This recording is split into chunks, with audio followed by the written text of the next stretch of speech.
Hello, friends. Have you ever contemplated the power of agreement? If not, no worries. I contemplated it for you.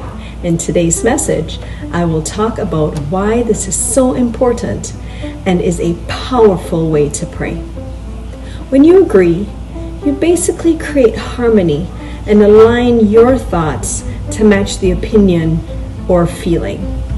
According to Matthew 18:19, Jesus tells his disciples this: "Again I say unto you, that if two of you shall agree on earth as touching anything that they shall ask, it shall be done for them of the Father which is in heaven." Here is a beautiful story in Acts 12, verses 5 through 18, of the early church who were in agreement and something miraculous happened. Peter therefore was kept in prison, but prayer was made without ceasing of the church unto God for him.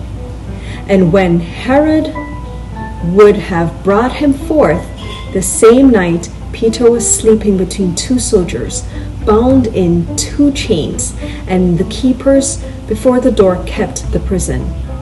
And behold, the angel of the Lord came upon him, and a light shined in the prison, and smote Peter on the side, and raised him up, saying, "Arise up quickly." And his chains fell off his hands. And the angel said unto him, "Gird thyself, and bind on thy sandals." And so he did. And he said unto him, "Cast thy garment about thee, and follow me."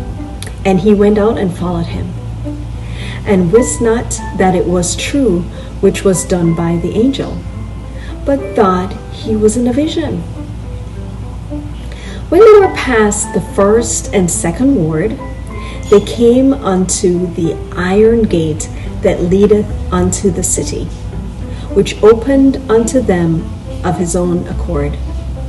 And they went out and passed on through one street, and forthwith the angel departed from him.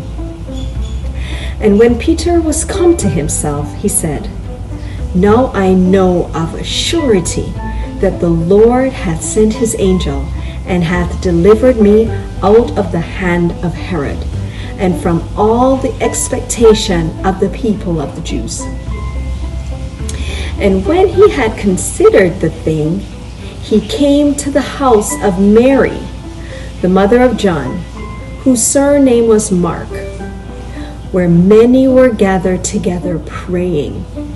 And as Peter knocked at the door of the gate, the damsel came to hearken, named Rhoda.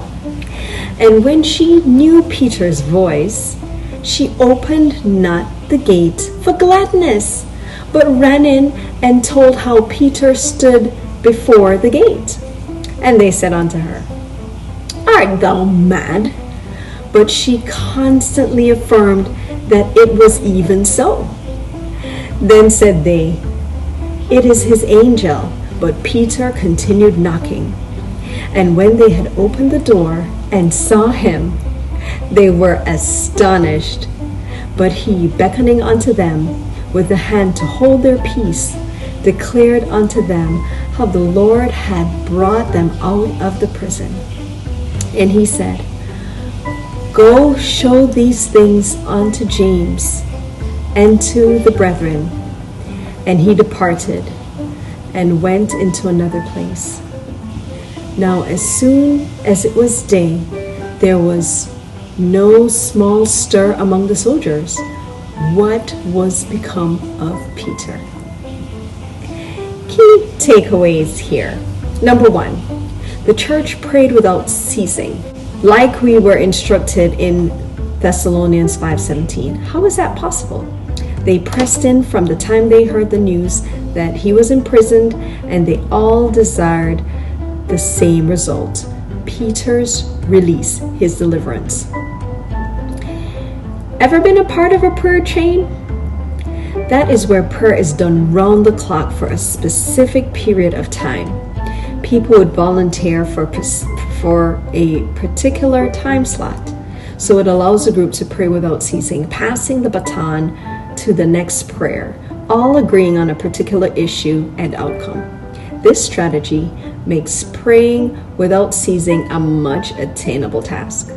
Number 2, God showed up mightily. Peter thought he was in a vision. He didn't think he was really walking out of the prison with the angel. That's amazing to me. The power of agreement will do the impossible. Number 3, Rhoda was in such shock and awe when she heard Peter that she forgot to let him in. I find that funny. The prayer of agreement will leave you in amazement when you see just how effective it is. And number 4, the church thought that Rhoda saw Peter's angel. The prayer of agreement was so powerful, yet the church didn't realize what they had done. Perhaps they never prayed like that before, and seeing what had just happened with another disciple made it more urgent for them to beseech God on Peter's behalf. Agreement gives your prayer strength. Amos 3:3 states, "Can two walk together except they be agreed?" After hearing how powerful this prayer is, are you encouraged to pray like this? Get together. Pray the prayer of agreement. See magnificent results. Thanks, friends.